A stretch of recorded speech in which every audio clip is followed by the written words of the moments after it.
बिस्मिल्लाहिर्रहमानिर्रहीम। अस्सलाम वालेकुम दोस्तों, मैं फ़हीम अब्बास आप सबको खुश आमदीद कहता हूँ न्यूज़ कैफ़े में, और उम्मीद करता हूँ कि आप सब खैरियत से हैं और आज के दिन का एक अच्छा सा आगाज़ भी कर चुके हैं। आज हम अपने प्रोग्राम में कोरोना वायरस से मुतल्लिक जो ताज़ा तरीन सूरत हाल है उस बारे में बात करेंगे। पाकिस्तान के हवाले से इस वक्त जो है वो लॉकडाउन बरकरार है और लोगों की परेशानियां भी बरकरार है। लोगों की मुसीबतों और परेशानियों में मज़ीद इजाफा होता जा रहा है। लॉकडाउन इस वायरस के फैलाव को रोकने के लिए बहुत ज़रूरी है, मगर लोग इस वक्त इस कदर परेशानी में मुब्तला हो चुके हैं कि मुख्तलिफ तबकात में ये मतलब कन्वर्ट हो चुके हैं लोग इस वक्त। एक तबका वो है जो अपने घर से काम कर रहा है, वर्क फ्रॉम होम, ये इस कॉन्सेप्ट को समझते हुए और वो काम कर सकते हैं। एक वो तबका है, उनके बच्चे भी ऑनलाइन एजुकेशन हासिल कर रहे हैं। दूसरा तबका है जिनके कारोबार बंद हुए हुए हैं और उन्होंने अपने मुलाजमीन को और अपनी फैक्ट्रीज सबको, सारे बिजनेसेस जो उनके थे वो इस वक्त जो है वो कोई काम नहीं कर पा रहे और उनके लिए चीज़ें मुश्किल हुई हुई हैं। एक तबका वो है मुलाजमीन का जो जिनमें से अगर अमेरिका में सिर्फ देखा जाए तो हर 9 में से 1 बंदे की मुलाजमत चली गई। अमेरिका जैसे मुल्क में जहाँ इतने ह्यूज फंड और सारा कुछ अवेलेबल है। पाकिस्तान में 10 में से आप हिसाब लगा सकते हैं, अपने सराउंडिंग में 10 लोगों को गिन के कितने लोगों की नौकरी चली गई। एक तबका वो है जो परेशान था रोटी की वजह से, जिसका चूल्हा बंद था, वो सारे बहन भाइयों ने मिल के और खसूसी तौर पे जितने भी हमारे ये जितने NGOs हैं, जो फलाही इदारे हैं, उन लोगों की मदद तक, वहाँ तक राशन पहुँचाने की पूरी कोशिश की जा रही है और उन लोगों तक पहुँचा भी है। एक तबका वो है जो तनख्वाहदार है और जिसकी तनख्वाह आम दिनों में भी वो हर महीने आने से कोई 3-4 दिन पहले ख़त्म हो जाती है। उन लोगों की तनख्वाहें, अभी कुछ लोगों को तनख्वाहें नहीं मिली हैं, जिनमें बड़ी बड़ी इंडस्ट्री, मतलब वो लोग शामिल हैं जिनका हम तसव्वुर भी नहीं कर सकते। और जिन लोगों को तनख्वाहें मिली हैं उनको भी ये भी सुनने में आया कि आधी आधी तनख्वाहें दी गई हैं। तो अब उस तबके का क्या होगा? परेशानी और फिक्र की बात यह है, जहाँ तक रही हमारी मुल्की और हुकूमती पॉलिसीज, तो उस हिसाब से अभी तक सूबाई हुकूमत और वफाकी हुकूमत के बीच और एक टाइगर फोर्स जिसने इस मौके पे आके काम करना है, उस हवाले से ही मसाइल हल नहीं होके दे रहे। तो ये ऊंट जो है किस करवट बैठने वाला है, हम लोग मतलब हमारा मुस्तकबिल क्या नज़र आता है, हमें वायरस ने नुकसान पहुंचाना है या गुर्बत और मुफलिसी ने नुकसान पहुंचाना है, हम अपने आप को आगे क्या देख रहे हैं, इस हवाले से हम बात करेंगे। और मेरे साथ एक समाजी कारकुन मौजूद है, जनाब हुनैद लाखानी साहब, हम आपको खुश आमदीद कहते हैं। अस्सलाम वालेकुम जी। Thank you. वालेकुम अस्सलाम। कैसे हैं आप? शुक्र है अल्लाह का। Thank you very much for having me. You welcome. मैं बताता चलूँ दोस्तों को कि आप 2 समय कॉल कर सकते हैं। कॉल करके हमारे प्रोग्राम में आज के इस मौजू के हवाले से आप अपनी राय जो है वो हम तक और इस प्रोग्राम के तवस्सुत से बाकी देखने वालों तक पहुंचा सकते हैं। तो उसके लिए ये नीली पट्टी में नंबर आपको नजर आ रहा है। ओके, कोरोना वायरस पूरी दुनिया के लिए मुश्किलात लेके तो आया।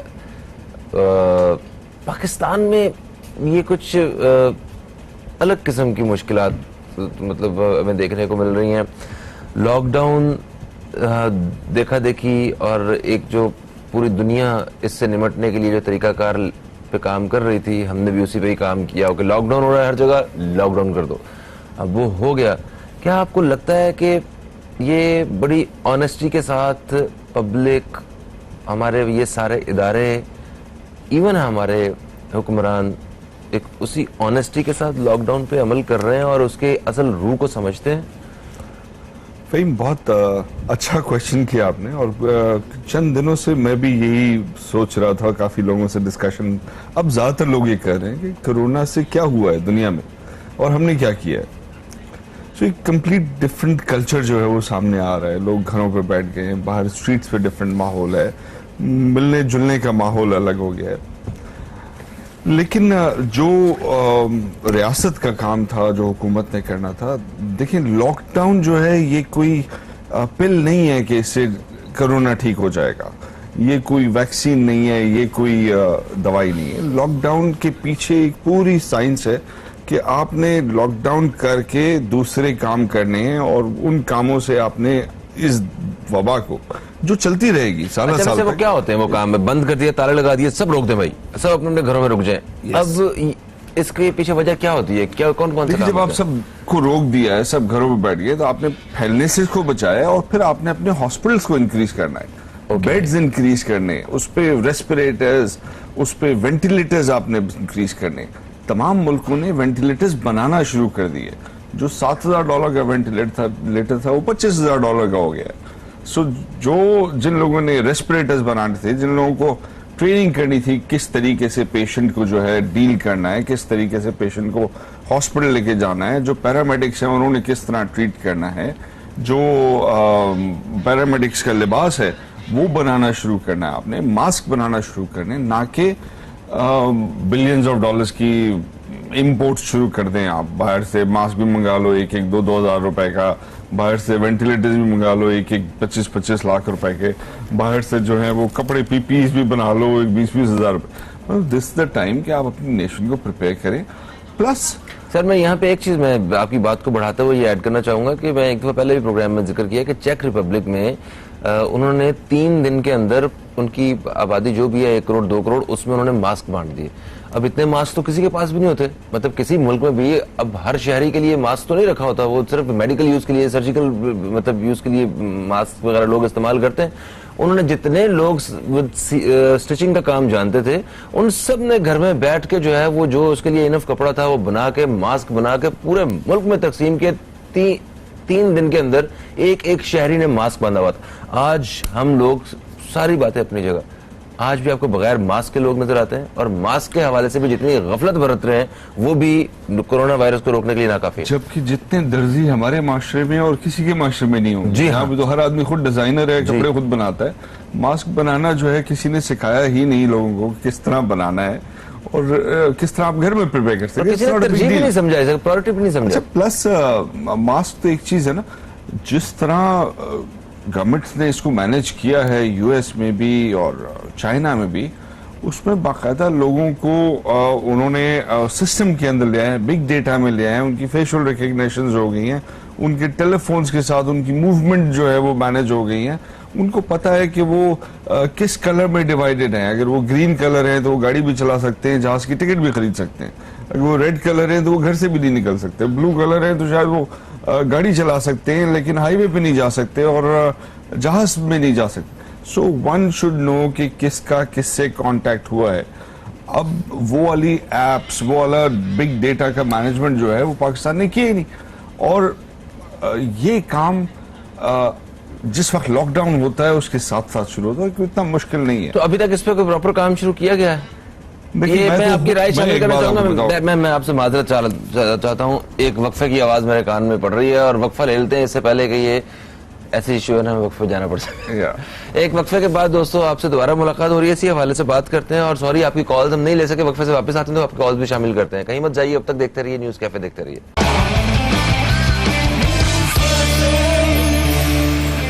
वेलकम बैक, आप देख रहे हैं न्यूज़ कैफे, मैं हूं फहीम अब्बास। हुनैद लखानी साहब हमारे साथ मौजूद हैं, समाजी कारकुन हैं, और बात हो रही है इस हवाले से कि मौजूदा जो सूरत हाल है उसमें मुश्किलात कम होने वाली हैं या और ज़्यादा बढ़ने वाली हैं, और कौन कौन से ऐसे तबकात हैं जो ज़्यादा मसाइल का सामना करने वाले हैं। इस हवाले से बात करें, एक कॉलर हमारे साथ है, पहले तो शामिल करते हैं, देखते हैं कौन है और क्या ख्यालात अपने वो हमारे साथ शेयर करना चाहते हैं।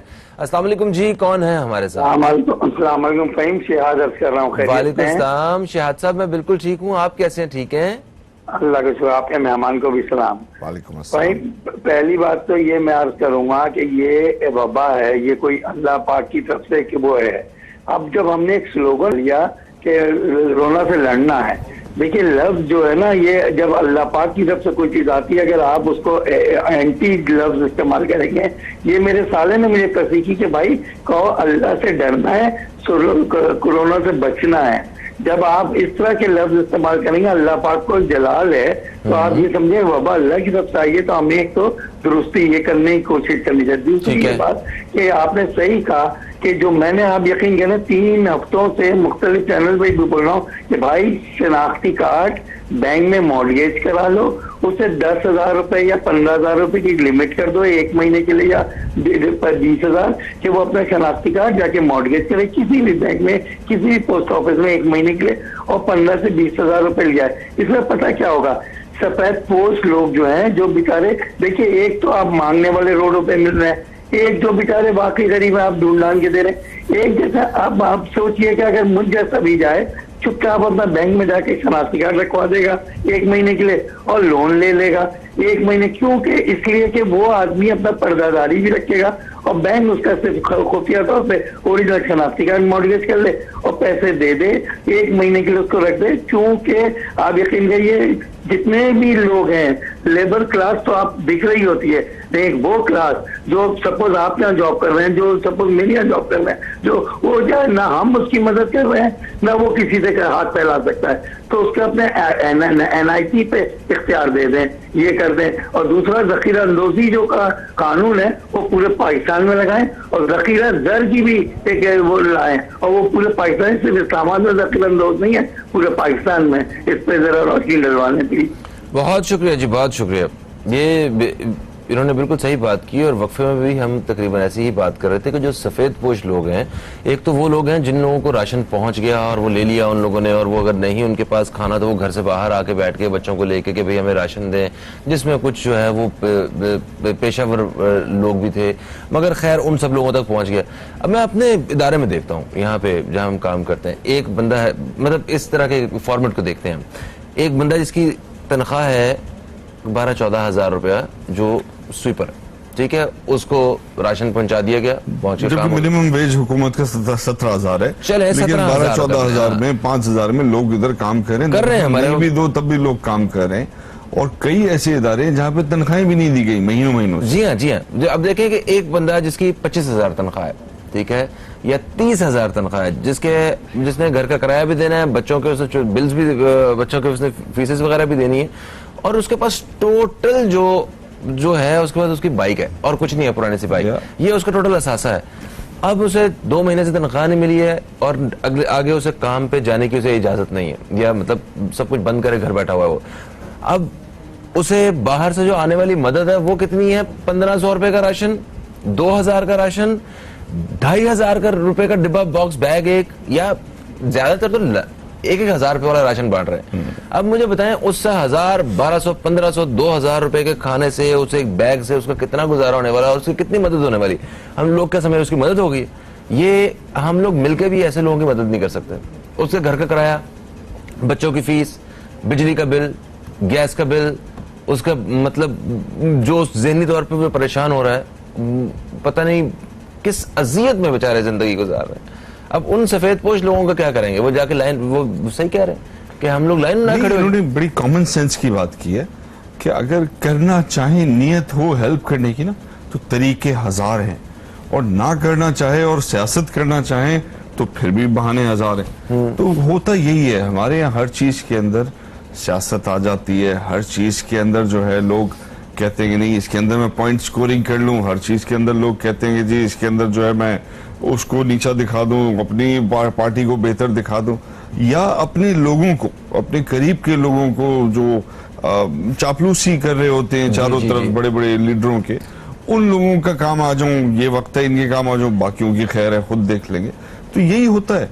देखिए मैं कल का आपको भी किस्सा बता रहा था, ठट्ठा के एरिया में वहां पे छोटा सा जो नाले, इंटीरियर सिंध की बात है ना, इंटीरियर सिंध, यहाँ से कोई 1 घंटे की ड्राइव पे, ठीक, कराची से जैसे निकलते हैं 1 घंटे की ड्राइव पे, जो नाले हैं दरिया सिंध समुद्र से जहाँ मिलता है, वहां पे लोग बैठे हुए हैं, और 1-1 किलोमीटर पे गांव है, किसी में 40 घर, किसी में 15 घर, किसी में 10 घर, किसी में 20 घर। लिटरली उनके घरों में जो है वो लकड़ी भी प्रॉपर नहीं है, कीकर के दरख्त काट के उसकी लकड़ी से उन्होंने झोपड़ियां बनाई हुई हैं, आधे के ऊपर छत है घास की, आधे के ऊपर छत भी नहीं है, नीचे लोग सो रहे हैं, किसी के पास नेट है, किसी के पास नेट भी नहीं है, आप सांस लें तो आपके मुंह के अंदर कीड़े जाए, ये हाल है वहां पे। और उसमें वो लोग 1-2 मछलियां पकड़ के नेशनल हाईवे पे बेचते थे कि उससे उनको 50-100 रुपए मिल जाए तो खाना या घर की जो छोटी मोटी जरूरत है वो पूरी करते थे।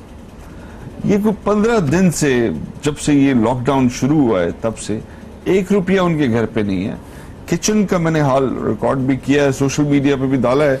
किचन का हाल ये कि जो एक बर्नी है जिसमें नमक होता है वो भी आखिरी लेयर है कि मुश्किल से वो स्क्रैच करके थोड़ा बहुत नमक निकाले आप, और कुछ नहीं उनके किचनों में।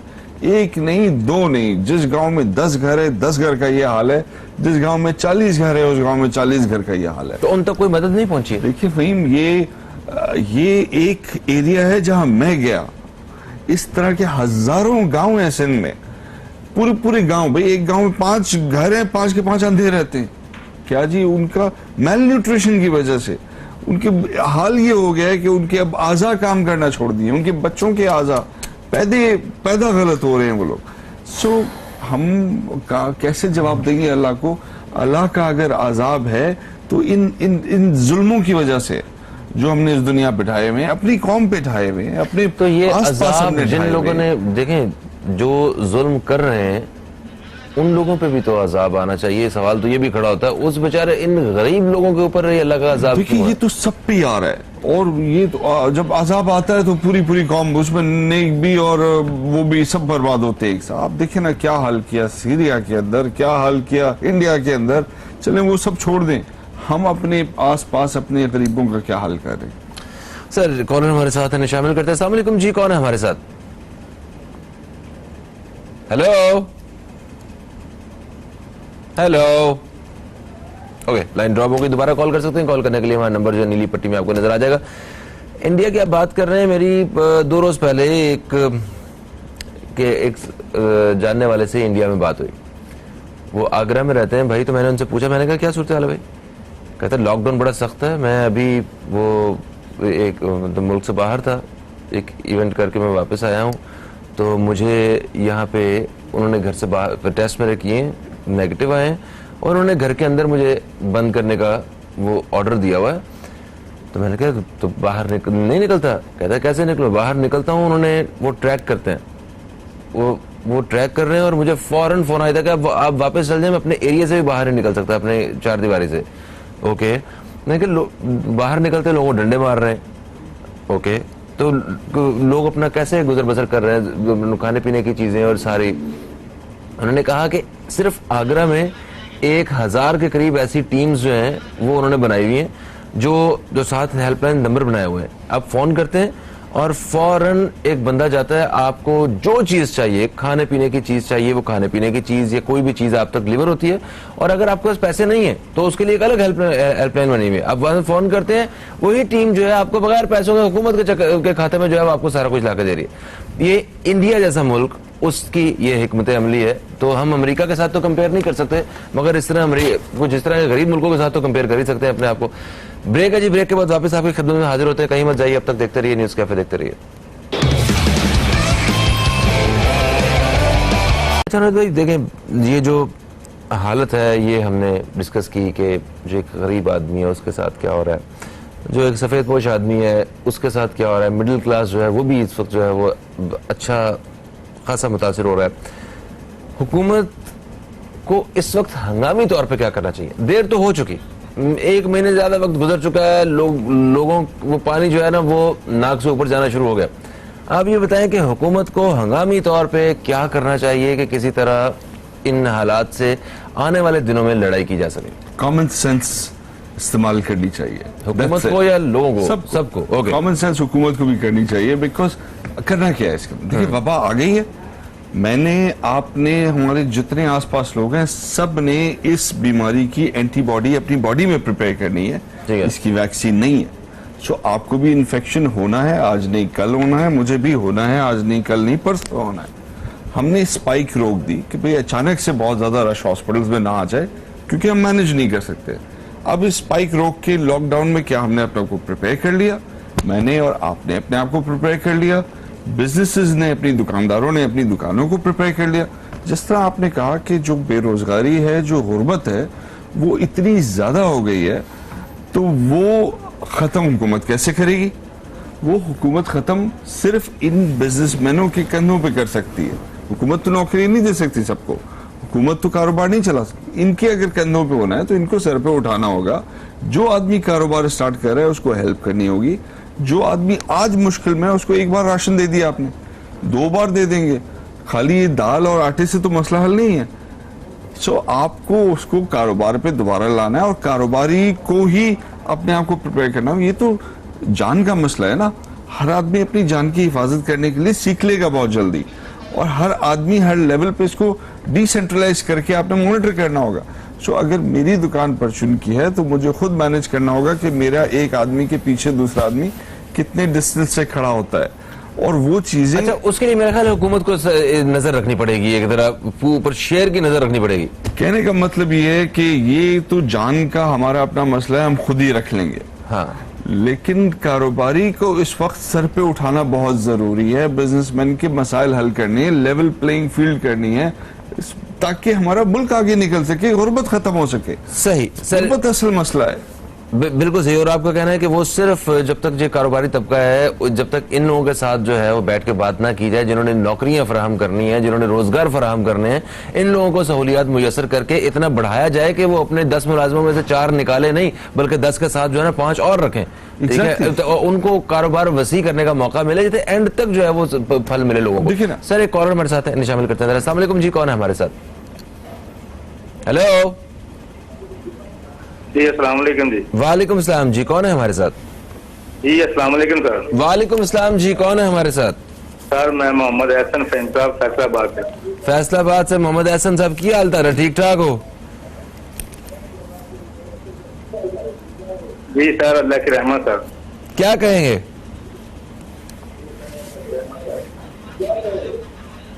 जी सर, ये मैं तो यही कहना चाहता हूँ कि अगर ये जो लॉकडाउन हुआ है, मसला तो गरीब आदमी के लिए है। टीवी का वॉल्यूम कम कर दे ताकि तेरा बात हो सके, वरना हमें मजबूरन कॉल काटनी पड़ेगी भाईजान। सर जी सर, मैं ये फैसलाबाद से ये कहना चाहता हूँ कि ये इधर किसी बंदे ने हमको नहीं पूछा यार, 2 महीने से हम घर में बैठे हैं। अच्छा सर, ये इधर पीटीआई के एमपी हैं जो नदीम आफ्तर संधू साहब, ये दूसरे सर वो लोग फेंकते हैं रोडों पर पैसे, और सफेद पोश आदमी वो पैसे उठा नहीं सकता। सही है। और खाना, वो जो कपड़े और वो जो राशन देते हैं वो 10-10 किलो देते हैं और लाइनों में लगा कर देते हैं। सारा दिन उधर गुजर जाता है। जब हमारी बारी आती है उस वक्त वो कहते हैं खत्म हो गया है। तकरीबन 2 महीने। एहसन साहब, आपके जो ख्यालात हैं वो हम तक पहुंच गए हैं। आप अपना नाम नंबर जो है यहाँ पे लिखवा दीजिएगा और फिर फोन बंद कीजिएगा। हम दुआ करते हैं कि अल्लाह ताला आपके लिए आसानियां पैदा करे। सर, ये हाल है और यहाँ पे एग्जैक्टली ऐसे हाल है। मैं भी जो सिंध के अंदर देख कर आया हूँ, कल की बात है, एग्जैक्टली हाल। और वो बेचारे तो ये तो फोन करके बता भी सक रहे हैं ना, वो बेचारों को तो ये भी नहीं पता फोन भी कोई चीज होगी, इतना भी नहीं होगा किस नंबर पे फोन करना है, कहाँ पे जाएंगे। बस बहुत ज्यादा गुर्बत, जहालत। अच्छा सर, देखिए मुझे ये बात बताएं कि ये चीज, इस तरह के वाकयात जो है वो तकरीबन हर ही शहरी को पता है कि ये हो रहा है। सबको पता है कि उसके करीब में या मतलब इस तरह के लोग एग्जिस्ट कर रहे हैं जिनके पास आज भी मदद नहीं पहुंची है। अपने अपने तौर पे सारे कर भी रहे हैं। तो क्या हुकूमत को इस बात का अंदाजा नहीं है? हुकूमत को ये क्या लगता है कि ये मर जाएंगे? आसमान से तो नहीं आई ना, हमारे ही लोग, हुकूमत यही हमारे लोग हैं। अच्छा, हमने अपना माशरा कैसा बनाया, हमने अपना माहौल कैसा बनाया, तो फिर हम इनसे कोई तवक्को ना रखें। नहीं, आप अपने जब माशरा ही झूठा बना दिया है, आपने जब ट्रेन ही नहीं किया लोगों को कि झूठ गलत है, करप्शन गलत है, सिफारिश गलत है, जब आपने ट्रेन ही नहीं किया और यही लोग आगे आए हुए तो इसी तरह चलाएंगे। सर, दुनिया के 7.25 अरब लोग जो हैं उनमें से 80% मतलब सारे ही लोग जो जहाँ पे लॉकडाउन है, मुश्किलात हैं, वो लोग सिर्फ एक तरफ देख रहे हैं, अपने हुक्मरानों की तरफ, कि ये इनकी पॉलिसीज और इनके इस वक्त के लिए गए फैसले जो है ना वो हमें इस मुश्किल से बचाएंगे। उसके अलावा मतलब कोई इनके पास रास्ता नहीं है। हमारे पास मतलब एक तो अल्लाह ताला की जात है, उसके बाद हम हुकूमत को ना देखें। मैं तो ये समझता हूँ कि अगर मतलब पता नहीं बोलना चाहिए नहीं बोलना चाहिए, लेकिन देखिए ना, आप अगर माशरे को मेरिट के ऊपर नहीं चलाएंगे, माशरे को आप सच्चाई पे नहीं चलाएंगे, अच्छे लोगों को आगे नहीं करेंगे, तो कैसे एक्सपेक्ट कर सकते हैं अच्छाई? अच्छे लोग कहाँ से लेके आए? मुझे बताएं कहाँ से लेके आए अच्छे लोग, मुझे बताएं जरा आप। देखिए, आपको पता है कौन झूठा है कौन सच्चा है, आपको पता है कौन करप्ट है कौन करप्ट नहीं है। माशरा ऐसा आप इसी गवर्नमेंट को देखें जिन्होंने अभी गवर्नमेंट बनाई है, ये सारे इधर उधर के लोग हैं। आपको इस बात का अंदाजा है ना कि कितने सालों तक ये जब नए लोग, टैलेंटेड लोग, पढ़े लिखे लोग सामने लेके आ रहे थे कि ये हमारे लिए करेंगे, किसी अल्लाह के बंदे ने वोट नहीं दिया इन लोगों को। जैसे ही पकड़ के ये पुराने चेहरे लेके आए, वही ब्रांड्स जो वही कारीगर लोग जो हैं वो आए और उन्होंने कहा बिस्मिल्लाह हेलो वोट। देखिए ना, वोट कौन डालता है, वोट किस तरह डालते हैं। अब एक कॉन्स्टिट्यूएंसी के अंदर कोई आदमी वहां का वडेरा है तो उसके सारे हारी किसान उसको वोट डाल देते हैं, उसने मैट्रिक किया है नहीं किया, वो आके इधर हेल्थ मिनिस्टर बन जाएगा या वो आईटी मिनिस्टर बन जाएगा, उसको बोलेंगे कंप्यूटर तो स्टार्ट कर लो, वो ऐप वाले फोन को नहीं स्टार्ट कर सकता। एग्जैक्टली वो अब आईटी और हेल्थ मिनिस्टर बना हुआ है, अब वो पूरा हेल्थ डिपार्टमेंट सूबे का चलाएगा। उधर 200 अरब रुपए हैं, वो 15 करोड़ रुपए लगा के आया हुआ है सियासत में, वो कहते हैं 15 के मैंने 30 करने। एक अजीब से सिस्टम के अंदर हम लोग। खैर सर, अल्लाह ताला हमारे हाल में बेहतरी करे sir. Thank you so much, आप तशरीफ लाए। आप जैसे लोग जो लोगों की खिदमत कर रहे हैं, हम चाहते हैं, हमारी दुआ है कि अल्लाह ताला आपको और ज्यादा हिम्मत अता करे। दोस्तों, एक वक्फे का वक्त है, वक्फे से वापस आएंगे तो एक और सब्जेक्ट पे बात करेंगे। हम कहीं मत जाइए, अब तक देखते रहिए न्यूज़ कैफे।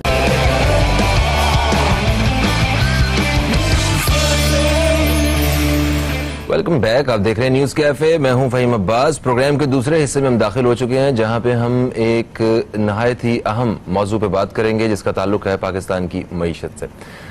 पाकिस्तान की मईशत को सहारा देने के लिए और पाकिस्तान की मईशत को अपने पांव पे खड़ा करने के लिए हुकूमत ने कंस्ट्रक्शन इंडस्ट्री के लिए नोटिफिकेशन जारी किया है, जिसके हवाले से कंस्ट्रक्शन जो तामीराती शोबा है इसमें काम करने की इजाज़त दी गई है और उसके साथ जो मुंसलिका जो उसके जो शोबाजात हैं उनको भी खोलने के बारे में कहा गया। तो मईशत में कंस्ट्रक्शन का और रियल एस्टेट का एक बहुत ही अहम रोल है। इस हवाले से हम अपने प्रोग्राम में बात करेंगे ताकि कुछ जो आप नाजरीन जो हैं कैमरा के उस पर, आप दोस्तों के भी कुछ इल्म में इजाफा हो सके और हम भी कुछ नई मालूमात हासिल कर सकें और जो इस इंडस्ट्री के मसाइल हैं वो भी हम इस प्रोग्राम के तवज्जुह से आप सारे दोस्तों के सामने और हमारे जो हुक्मरान हैं उनके सामने हम रख सकें ताकि कुछ बेहतरी की तवक्को रखी जा सके। मेरे साथ स्टूडियो में जो मेहमान हजरात मौजूद हैं, सबसे पहले तारुफ करवाऊंगा। मेरे साथ मौजूद हैं जनाब जुबैर रशीद साहब जो कि चेयरमैन है north Nazimabad association of real estate. हम आपको खुश आमदीद कहते हैं। अस्सलाम वालेकुम जी। वालेकुम अस्सलाम। कैसे हैं आप? खैरियत? अल्लाह का शुक्र, अल्लाह की मेहरबानी, माशाल्लाह। मेरे साथ दूसरे मेहमान हैं, ये जनरल सेक्रेटरी है north Nazimabad association of real estate के जनाब मुदस्सिर सईद साहब। हम आपको भी खुश आमदीद कहते हैं। अस्सलाम वालेकुम जी। वालेकुम अस्सलाम। कैसे हैं सर आप? अल्हम्दुलिल्लाह, शुक्र अल्लाह। गुड, माशाल्लाह। अच्छा जुबैर साहब, आपसे पहला सवाल है मेरा। रियल एस्टेट जो एजेंट्स होते हैं, ठीक है, ये एक बहुत ही मेजर रोल प्ले करते हैं कंस्ट्रक्शन इंडस्ट्री में, एक बहुत अहम पार्ट है ये। मुझे ये बताइए कि इनका मईशत में क्या किरदार होता है और आप लोग मतलब इस डिपार्टमेंट को इंडस्ट्री का दर्जा क्यों दिलाना चाहते हैं और किस तरह आप देखते हैं इसे? बिस्मिल्लाहिर्रहमानिर्रहीम। सबसे पहले तो मैं अब तक टीवी का शुक्रिया अदा करता हूँ कि आप लोगों ने हम लोगों को मदऊ किया। एक दफ़ा दोबारा शुक्रिया अदा करता हूँ। नवाजिश बहुत। एक्चुअल रियल एस्टेट के अंदर जो हम लोगों का किरदार है, सबसे पहले तो मैं आपको ये बात बताऊं कि हम लोगों का जो स्टेट एजेंट्स रियलेटर्स हैं, हमारा किरदार ये है कि हम बग़ैर गवर्नमेंट की सपोर्ट के हम लोग गवर्नमेंट को रेवेन्यू जनरेट करके देते हैं, ठीक है, एज अपने क्लाइंट्स के साथ। हमें गवर्नमेंट की कोई सपोर्ट नहीं होती उसमें। तो इसमें हमारा किरदार यही है कि हम जो है वो गवर्नमेंट की बगैर सपोर्ट के हम रेवेन्यू जनरेट करके देते हैं, ठीक है ना। हम गवर्नमेंट से कुछ नहीं बोलते, हमारा सिर्फ मुतालबा यही है कि एक तो हमें लाइसेंस दिया जाए, ठीक है, जैसे कि ओवरऑल पूरी दुनिया के अंदर रियलेटर्स को लाइसेंस दिया हुआ होता है, लोगों ने उनकी मेंबरशिप होती है। उससे एक तो हम लोगों का एतमाद भी बहाल होगा, जो लोग हमारे बिहाफ के ऊपर इन्वेस्टमेंट करते हैं, ओवरसीज़ वाले और दूसरे वाले भी। तो हमें सबसे पहले तो लाइसेंस इशू किया जाए गवर्नमेंट से एक अपील है हमारी। नंबर 2 ये कि अब जैसे हमारे नॉर्थ अहमदाबाद के हम लोग तकरीबन कोई 300-350 मेंबर हैं। एक स्टेट एजेंसी में कम से कम भी अगर 3 आदमी भी अगर होते हैं तो उससे अगर आप 350 आदमियों को मल्टीप्लाई कर लें तो क्या तादाद आती है। उसके साथ फिर मजीद उसके घर वाले भी मौजूद होते हैं तो मजीद और एड अप कर लें तो ये तकरीबन एक छोटा सा नॉर्थ अहमदाबाद है, उसके अंदर तकरीबन ऐसे 25-30 हज़ार आदमियों का एवरेज बन जाता है, जो लोग जिनका जो गुजर बसर है वो रियल एस्टेट के साथ जुड़ा हुआ है। रियल एस्टेट है। ठीक। अब होता ये है, और फिर वही बात मैं करूंगा आपसे कि हम ये चाहते हैं कि हमें जैसे इंडस्ट्री को अपना तामीराती शोबे को, जैसे अभी वजीर आज़म साहब ने ये दिया है कि इनको हमने इंडस्ट्री का दर्जा जो दिया है, तो हम भी ये चाहते हैं कि हमें भी इसी तरीके से एक कोई ऐसा कानून बना के दिया जाए जिसमें हम लोगों की अपनी एक रिस्पेक्ट हो, ताकि लोग हम लोग पे ट्रस्ट करें। लोग हम पे ट्रस्ट करते हैं और हमारे ब्याफ के ऊपर ही, जैसे मैंने भी आपको ये बात बोली कि हम गवर्नमेंट की बगैर सपोर्ट के हम लोगों से रेवेन्यू जनरेट करके देते हैं, जिससे हम किसी को प्रॉपर्टी दिलाते हैं। मिसाल के तौर पे अगर 1 करोड़ की प्रॉपर्टी दिलाते हैं तो उसके अंदर कोई ना कोई तो स्टैंप ड्यूटी लगती है ना, ट्रांसफर फीस लगती है, सीवीटी देते हैं, गेन टैक्स देते हैं, तो हम अपने बलबूते पे लोगों को कन्विंस करके रेवेन्यू जनरेट करके देते हैं। तो इसमें गवर्नमेंट को हमें सपोर्ट करना चाहिए। हम सिर्फ गवर्नमेंट से हमारे 2-3 ही मुतालबात हैं। एक तो हमें लाइसेंस इशू किया जाए, नंबर 2 कि हमारा रीरा का जो कानून है उसको इम्प्लीमेंट किया जाए, नंबर 3 रीरा तो यहाँ पे नहीं है मेरा ख्याल, वो ये दुबई में है शायद, ये 2018 में पाकिस्तान के अंदर आया था। ओके। तो उसके बाद जो रीरा का जो सिस्टम है वो गालिबन जब दुनिया के अंदर ये सारा सिस्टम है तो वो शायद 90 नंबर पे पाकिस्तान का नंबर था, 90 नंबर पे। जब 2018 के अंदर ये अनाउंस हुआ तो 75% के ऊपर ही आ गया। अगर ये रीरा अनाउंस हो जाती है, गवर्नमेंट इसको सपोर्ट करती है, तो इससे जो हमारे ओवरसीज लोग हैं ना उनका देखें एतमाद बहाल होगा। सबसे बड़ी बात मैं आपको बोलूं कि कम अज कम जब पाकिस्तान को बने हुए इतने टाइम हो गया, 72-73 साल हो गए, आज तक गवर्नमेंट के अंदर वफाक में और सूबाई हुकूमत में कोई कोलिब्रेशन नहीं है, जिसकी वजह से बहुत प्रॉब्लम हो रही है। अभी आप इसी को देखें ना, ताज़ा मिसालें कोरोना के अंदर भी, तो सिंध के अंदर और वफाक के अंदर कोऑर्डिनेशन नहीं हो रही, जिसकी वजह से देखिए मसले मसाइल तो हो रहे हैं, लोग परेशान हैं। 1 महीने से ऊपर हो गया हम लोगों के कारोबार को, अभी तक हमारा ऑफिस नहीं खुले हैं। कितनी परेशानी हो रही है, लोगों को खाने पीने के मसले हो रहे हैं। देखिए हम कोऑर्डिनेशन की बात कर रहे हैं, यहाँ पे कोऑर्डिनेशन तो जो है एक वफाक में या हुकूमती सतह पे कोई एक काम होता है तो उसका जो हुकूमत के ही जो नुमाइंदे हैं, आप 4 या 5 लोगों से अलग अलग बयान दें, सारे अलग अलग बयान दे रहे हैं। कोई कह रहा है कि जनाब आटा चोरी हो गया, ऐसा कट हो गया, कोई कह रहा है कि जनाब आटा दिसंबर में लोग ज्यादा खाते हैं इस वजह से कम हो गया, कोई कह रहा है कि जनाब हम लोगों ने स्टॉक कर लिया। किसी के पास एक चीज ही नहीं है, हर कोई अपने अपने अपने बयान दे रहे हैं। हुकूमती मौक़िफ़ जो है वो एक ही होना चाहिए, वो हर जानिब से, वो बेशक वफाक से हो या सूबाई हुकूमत से हो या किसी कोई एक वजीर दे या कोई MNA MPA कोई भी शख्स हुकूमत की जानिब से अगर कोई तशरीह करे, तफसील बयान करे, तो एक ही होनी चाहिए। तो खैर जनाब सर, एक वक्फे का वक्त आ गया, बीच में वक्फे से वापस आते हैं। तो जनाब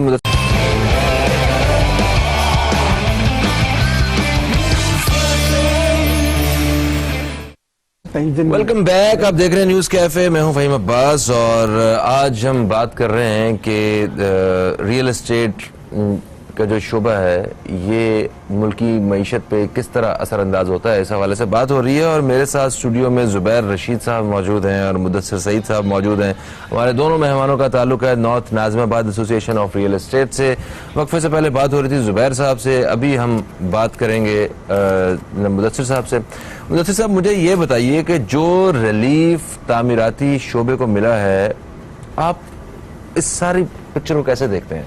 उससे किस किस सेक्टर में आपको लगता है कि फ़वाइद हासिल होने वाले हैं और आप लोगों का अपना शोबा जो है उसके ऊपर क्या फ़ायदा होने वाला है?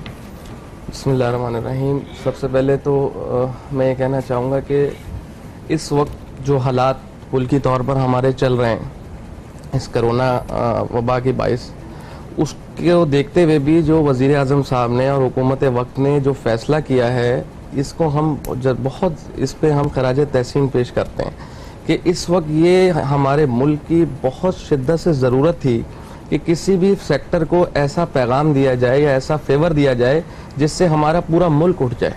देखें, ये कंस्ट्रक्शन एक ऐसी फील्ड है कि इससे तकरीबन 70 से 80 इंडस्ट्रीज डायरेक्टली वाबस्ता हैं, और जब ये कंस्ट्रक्शन का काम चलता है तो 70-80 इंडस्ट्रीज चलती हैं और उससे लाखों लोगों का कारोबार, लाखों लोगों को उससे बेनिफिट पहुंचता है। बिल्कुल सही है। घराने चलते हैं इससे, और ये पिछले 2 साल से आप समझ लें कि बहुत ज्यादा इस पे ज़रब आई हुई थी और ये रुका हुआ था। अब इंशाल्लाह जब ये हमारा मईशत का पहिया चलेगा और इंशाल्लाह रवा दवा होगा तो आप देखेंगे कि हमारा मुल्क बहुत जल्दी तरक्की की तरफ जाएगा इंशाल्लाह। और इससे हमारे कारोबार पे ही नहीं, सब कारोबार पे, बल्कि पूरे पाकिस्तान पे इसके बहुत अच्छे असरात आएंगे। बिल्कुल सही। अच्छा सर, आप क्या समझते हैं कि किन चीजों से आप प्रॉपर्टी के बिजनेस में समझते हैं कि बेहतरी आ सकती है? मतलब वो कौन कौन सी वो ऐसी चीजें हैं जो जुड़ जाएं या ऐसी सपोर्ट्स जो है वो मिल जाएं कि मामला हल होते हुए नजर आए आपको? सबसे पहले तो वफाक को और सूबों को एक पेज पर आना बहुत जरूरी है। ये बात आपने दूसरी दफा की है। मुझे बताएं कि इसमें आखिर एक पेज पे कहाँ पे नहीं है? क्या आप अगर सूबाई हुकूमत देखें, सिंध की हुकूमत देखें और वफाक देखें तो आपको क्या मुश्किलात नजर आती हैं? अभी देखें, जैसे वजीर आज़म साहब ने अनाउंस किया है, इसके अंदर पंजाब और केपीके के अंदर रिलैक्सेशन दे दिया उन्होंने, स्टैंप ड्यूटी भी और सब चीजों के ऊपर। अच्छा, हाँ, ओके। टैक्सेस की बुनियाद के ऊपर मेरे ख्याल से शायद उसके अंदर केपीके पे पंजाब के अंदर स्टैम्प, जैसे पंजाब हुकूमत है उसमें शायद 2% कर दिए और फेडरल 1% गालिबन की है और फेडरल में 1% है। ठीक है। अभी हम सिंध हाँ, अभी जो नया उन्होंने वहाँ पे कानून बनाया। ठीक है। सिंध में क्या है? सिंध के अंदर अभी कुछ पता ही नहीं। सिंध के अंदर मैं आपको थोड़ा सा इसमें डिस्कस कर लूँ कि वजीर आजम साहब ने या वफाक ने कहा है कि सूबाई सतह पर और वफाक दोनों पे 1% टैक्स को लिया जाए प्रॉपर्टी की सेल परचेज पे। हमारे यहाँ क्या है कि वफाक से 1% टैक्स कर दिया वफाक ने, जिसको एडवांस टैक्स कहते हैं, इनकम टैक्स पे जो लगता है, और सिंध गवर्नमेंट हमसे चार्ज कर रही है 4% टैक्स, जो कि देखें लास्ट ईयर क्या हुआ, 2018 में सिंध गवर्नमेंट वैल्यू थी, जैसे हमारे समझ लीजिए कि एक 250 गज का अगर प्लॉट है तो 18,500 रुपए तकरीबन उसकी पर स्क्वायर यार्ड फीस बनती है, जिससे हम ये टैक्सेस पे कर रहे होते हैं। इन्होंने एकदम इसको 48,500 हजार रुपए रेट कर दिया और उस पर टैक्स चार्ज होता है 4%। तो जो हमारी ये बात है कि दोनों को एक सतह पर आने का मसला है, वो इस सेंस से आए कि जो वफाक टैक्स 1% ले रहा है तो सूबाई इदारे भी 1% टैक्स ले।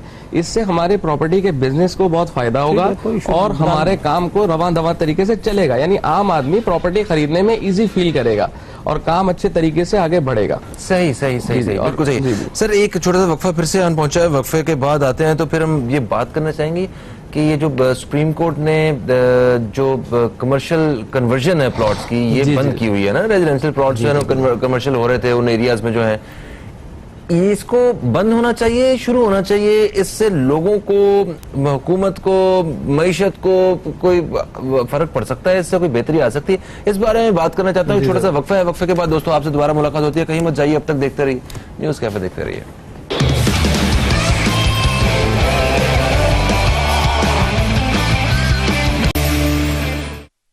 Welcome back. आप देख रहे हैं न्यूज़ कैफे, मैं हूं फहीम अब्बास और आज हम प्रोग्राम में बात कर रहे हैं इस वक्त कंस्ट्रक्शन इंडस्ट्री से रिलेटेड, रियल एस्टेट के शोबे के हवाले से। और मेरे साथ स्टूडियो में जो मेहमान हजरात मौजूद हैं, इनसे इसी हवाले से बात चल रही है जिनका ताल्लुक है north Nazimabad association of real estate. अच्छा जुबैर साहब, मुझे ये बताइए कि हमने सुना है कि केडीए ने बेतहाशा टैक्सेस बढ़ा दिए, तो इनके टैक्सेस बढ़ाने से इस पूरे शोबे को किस तरह जो है वो दुश्वारी का सामना है, इस बारे में थोड़ा सा बताइएगा। मैं आपको ये बात बताऊं, तकरीबन मुझे कोई 30 साल हो गए ये काम करते हुए। अच्छा, माशाल्लाह। ठीक है ना। और मेरे वालिद साहब ने ये काम शुरू किया था, तकरीबन ये समझ लें कि उनको भी तकरीबन कोई 45 साल, तो ये समझ लें 45 साल से हमारा समझ बिजनेस खानदानी काम। हाँ, ये समझ एक टाइम के अंदर जब केडीए बना तो ग्राउंड और 51 रुपए गज होता था, ट्रांसफर फीस 1 रुपए गज होती थी, सस्ता टाइम था। अब आहिस्ता आहिस्ता करते करते गवर्नमेंट ने ग्रेजुअली बढ़ाते गए, जैसे जैसे मुल्क तरक्की करता गया। आज से कोई 2-3 साल पहले तो मिसाल के तौर पे दे देते हैं कोई 500 गज का प्लाट है, उसकी 50 रुपए ट्रांसफर फीस थी, गवर्नमेंट ने वो बढ़ा दी 100 रुपए। फिर आज से फिर कोई 1.5 साल पहले 150 रुपये ट्रांसफर फीस थी, अब उन्होंने बिल्कुल 100 टाइम्स बढ़ा दी, यानी कि 300 रुपये गज कर दी। अच्छा, 300 रुपए गज जी, पर 150 यार्ड से 300। जो ट्रांसफर 150 रुपये से 300 रुपये कर दी। ओके। इसी तरीके जो भी और मजीद फीसें वो भी सब बढ़ा दी, दोगुने तिगुनी दोगुने डबल कर दी ना। तो देखिए तरीका उसका ये तो ये तो आदमी- अच्छे खासे हजारों लाखों में बन जाते होंगे पैसे। जी जी जी बिल्कुल। हाँ। अब ग्रेजुअली इसको बढ़ाना चाहिए। अब जैसे मिसाल के तौर पर अगर 500 गज का हम कोई प्लॉट या मकान ट्रांसफर कराने के लिए जाते हैं, डेवलप 150 के हिसाब से 70-75 हजार रुपए बनते होंगे, अब हो गए वो 1.5 लाख रुपए। हाँ। तो ये एक सबसे बड़ा ड्रॉबैक है जिसकी वजह से थोड़ा काम में फर्क आया। अच्छा, तो खरीदार जो है वो इससे मतलब परेशान है ना, परेशान होता है। ना। ओके, ठीक है ना। तो मैंने कहा जहाँ इतनी ये देखिए, मिलियन ये- और करोड़ों की प्रॉपर्टी होती है वहां पे 70-75 हजार लाख 1.5 लाख रुपए क्या ठीक है, आपकी बात बिल्कुल वजह है। चलिए भाई 2 करोड़ का मकान लिया, 1.5 लाख रुपए दे दे, हाँ सही है। ठीक है ना, ये तो ऑफिशियल फीस हो गई। हाँ सही है। फिर देखें मैं गवर्नमेंट से यही दरख्वास्त करूंगा, 1.5 लाख ले रही है ना, ले, मगर ये जो अंडर टेबल वाला सिलसिला है वो इससे ज्यादा जाता है।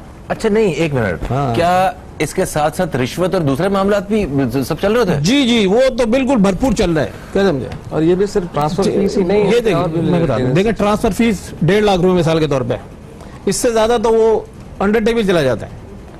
इसी तरह रजिस्ट्रार ऑफिस का भी मसला है, और आपको वो सारा कुछ देना पड़ता है। वो तो करना भाई देना है। पड़ता है भाई, काम नहीं होता है, काम नहीं होता है। वो फिर फुटबॉल बना देते हैं जी आदमी को, इधर से उधर से कोई पुरसान हाल नहीं है।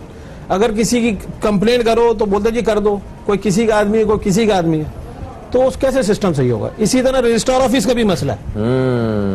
फीस होती है, फर्ज कर लें अगर किसी मकान की फीस 1 लाख रुपए है, वो हम ऑफिशियल फीस दे रहे हैं ना, तो वो इससे ज्यादा तो मांग लेता है, नहीं जाओ तो फिर वो काम नहीं करता है। तो उसके मतलब उस रास्ते को अपनाते हुए ये फीस भी अदा करनी पड़ती है। जी जी जी जी, ये तो पहले देनी पड़ती है जी। उन पैसों को तो उधार होता है ना, वो भी पहले ही देने पड़ते होंगे। जी जी, वो भी बड़ा सिस्टम है, वो सब चीज का सिस्टम है। तो अच्छा, तो इसमें जो हमारी सिंध गवर्नमेंट है और जो हमारी जो फेडरल गवर्नमेंट है, उसको कोई सख्त पॉलिसी बनानी पड़ेगी। और ये जो करप्शन के खिलाफ जो इन्होंने आवाज उठाई हुई है, तो यहाँ इन इदारों की करप्शन को खत्म करना पड़ेगा। करप्शन के लिए सब आवाज उठा रहे हैं, मगर कोई एक पेज पे नहीं आ रहा, न फेडरल आ रही है न सूबे आ रहे हैं। अच्छा, ठीक है ना? सही है, सही है। नंबर 2 बात ये है कि जब अगर कोई आवाज उठाता है या कुछ होता है, अगर फर्ज कर ले हम किसी की कंप्लेन करते हैं, तो कोई पुरसाने हाल नहीं है। वो देखिए किसी को सस्पेंड करने का कोई फायदा नहीं होता है, वो दोबारा आ जाता है फिर सीट के ऊपर। सही, ठीक है ना। अभी आप जैसे बिल्डिंग कंट्रोल का सिस्टम ले लें, अभी अगर किसी का नक्शा पास कराने के लिए जाते हैं तो उसका एक कानून है कि 6 महीने के अंदर कमर्शियल प्लॉट का नक्शा पास होना चाहिए। ठीक है, ठीक है ना। अब उसकी फीस मिसाल के तौर पे 80 लाख रुपए है, कोई 1000 या 2000 गज का प्लॉट अगर कराते हैं, ठीक है ना, 80 लाख। ओके, तो उसकी नक्शे की अप्रूवल की फीस ऑफिशियली वो भी पर स्क्वायर यार्ड के हिसाब से गवर्नमेंट ने कर रखी है। भाई 240 गज के ये पैसे, 500 गज के ये, 400 गज के ये, 1000 गज के ये। तो इतनी बड़ी अमाउंट में भी आपको जरा दूसरा रास्ता लोग सर वो बता रहा हूँ ना मैं आपको। देखिए फिर मैं कोई बात करूंगा तो फिर लोग बोलेंगे कि यार देखो ये इतनी खुल के बात कर रहे हैं कि डिपार्टमेंट के खिलाफ जा रहे हैं। नहीं, आप सच बताइए, जो सच है वो बताइए। 80 लाख रुपए फीस जाती है हाँ। और इससे डबल ही अंडर टेबल भी जाता है, ठीक है ना। इस बात के ऊपर कामरान खान के प्रोग्राम में दुनिया टीवी के ऊपर बाकायदा इतने प्रोग्राम हो चुके हैं और उन्होंने खुल के ये बात बोली है कि रजिस्ट्रार ऑफिस में ठेका सिस्टम चल रहा है, केडीए में चल रहा है, बिल्डिंग कंट्रोल में चल रहा है। जब मीडिया में ये सब बातचीत चल रही है तो अरबाब इख्तियार को पता नहीं है ये बात, चीफ जस्टिस साहब को पता नहीं है ये बात है। और इस प्रॉब्लम से हम लोगों को जो रियल एस्टेट एजेंट है बहुत प्रॉब्लम होती है। उसमें क्या होता है कि यार आप लोग खा रहे हैं यार भाई। अच्छा, जो क्लाइंट है वो ये शक करता है कि ये जो रिश्वत के पैसे हैं ये आप लोग खा रहे हैं, आप मिले हुए हैं इनके जी जी जी। ओके, ठीक हो गया। अच्छा सर, मैं आपसे बात करना चाहूंगा मुदस्सिर साहब, मुझे ये बताइए कि वक्फे से पहले हमने बात की थी कि सुप्रीम कोर्ट ने प्लॉट की कमर्शियल कन्वर्जन बंद की हुई है, तो इससे फायदा क्या है, नुकसान क्या है? एक जो तासुर हमारे ज़हन में वो ये कि जो रेजिडेंशियल जगह है उसको रेजिडेंशियल ही रहना चाहिए, वो कमर्शियल होती है तो वो सारा इलाका डिस्टर्ब हो रहा होता है। कमर्शियल की वजह से देखें गाड़ियां, पार्किंग और पता नहीं शोर, वो एक रेजिडेंशियल जो इसका असल जो रूह होती है ना वो उसकी खराब हो जाती है। ये एक तासुर जो है वो लोगों के ज़हन में ये असल में हकीकत क्या है, जरा ये बताइए। मैं आपको बताना चाहूंगा, इस पर थोड़ा सा टाइम लूंगा आपका। जनाब, देखें, ये जो कन्वर्ट कराया गया था, ये डेवलप एरियाज के लिए ऑप्शन आया था। ठीक है। किसी भी, देखें आप तरक्की याफ्ता ममालिक को अगर आप देखें तो उसमें जो बेसिक है, ग्राउंड रूट्स है ना, वो कंस्ट्रक्शन का शोबा है।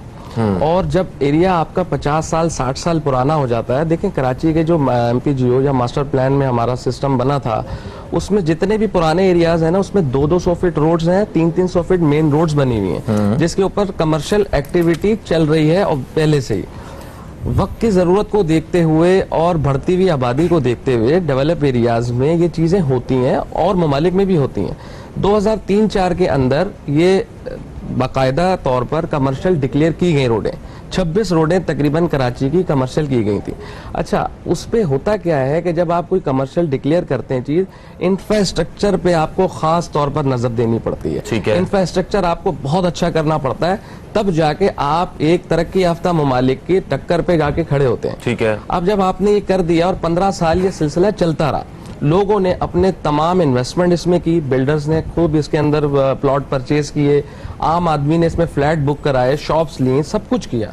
अब ये 2 टाइम 3 टाइम बिक चुकी हैं एकदम, क्योंकि इंफ्रास्ट्रक्चर के बिगड़ती हुई कैफियत को देखते हुए हमारे जो मौजूद जज साहब हैं, उन्होंने इस पे बैन लगा दिया कि इस वक्त कमर्शियल जितनी भी कन्वर्ट प्लॉट्स हैं या आपने करवाए हैं, इस पे अब कोई प्रॉपर्टी पे आप इस पे कंस्ट्रक्शन नहीं कर सकते। तो जो पहले के जो हो चुके हैं वो, उस पे तो फिलहाल उन्होंने कहा कि जो हो चुके हैं बस वो वहीं रुक जाएं। अच्छा। लेकिन जो अब मजीद होना जा रहे हैं वो नहीं होंगे। वो अपनी जगह वो भी सही है। देखिए, आपने भी जैसे कहा कि कमर्शियल अब पार्किंग का इशू है और सेवरेज लाइन का इशू है, वाटर लाइन का इशू है, वो रोड स्ट्रीट्स जो हैं वो उस हिसाब से नहीं होती कमर्शियल के हिसाब से। मेरी गुजारिश है कि देखें, ये ओवरनाइट फैसले जो है ना हमारे मुल्क में, इसको नहीं होना चाहिए। अच्छा। इसका एक टाइम फ्रेम हो।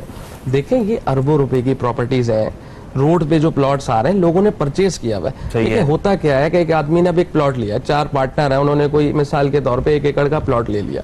अब उनका वो पैसा उसके अंदर फ्रीज हुआ है। वो मुल्की मईशत में अगर वो पैसा चले, पैसा लगे और उसके ऊपर जो कंस्ट्रक्शन पे पैसा लगेगा, उससे आपका मुल्क चलेगा, इंडस्ट्रियां चलेंगी।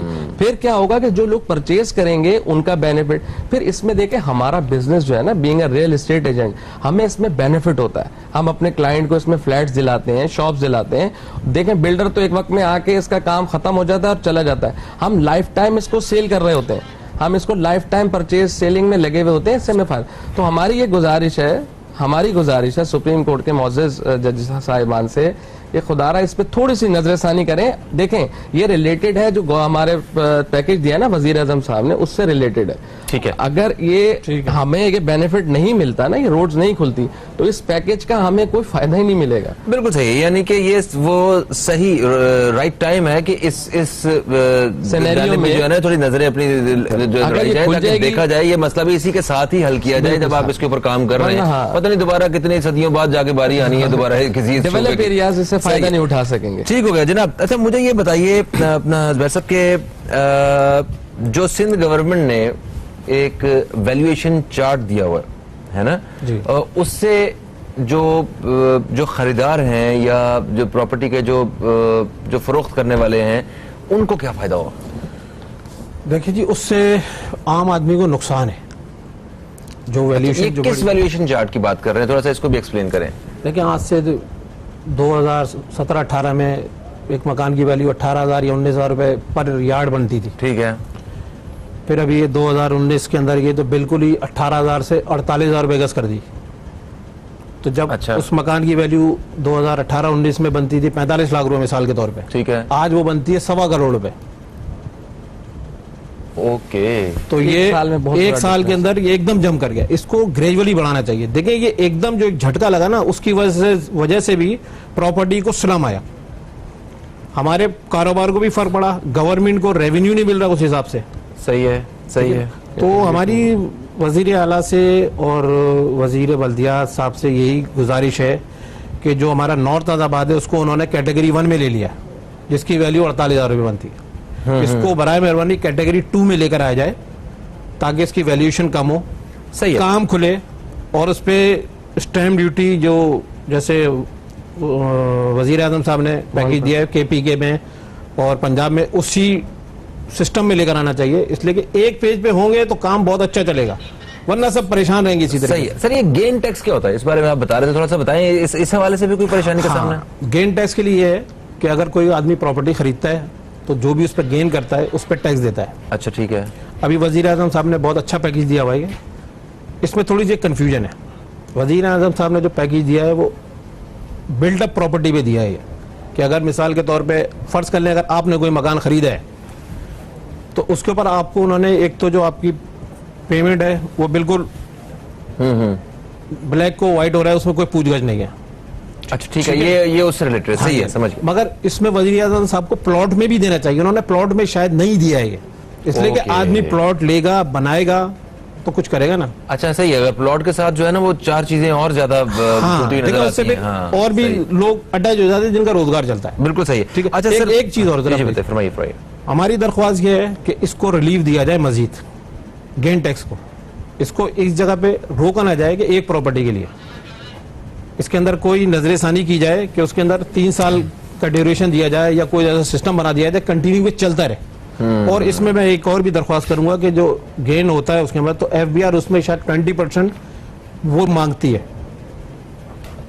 20% क्या मांगती है? गेन करती है ना कि भाई अगर आपने अगर 50 लाख रुपए कमाया है प्रॉफिट किया तो उसमें 20%, तो अगर 20% उसको देगा तो फिर आम आदमी को प्रॉफिट क्या हो?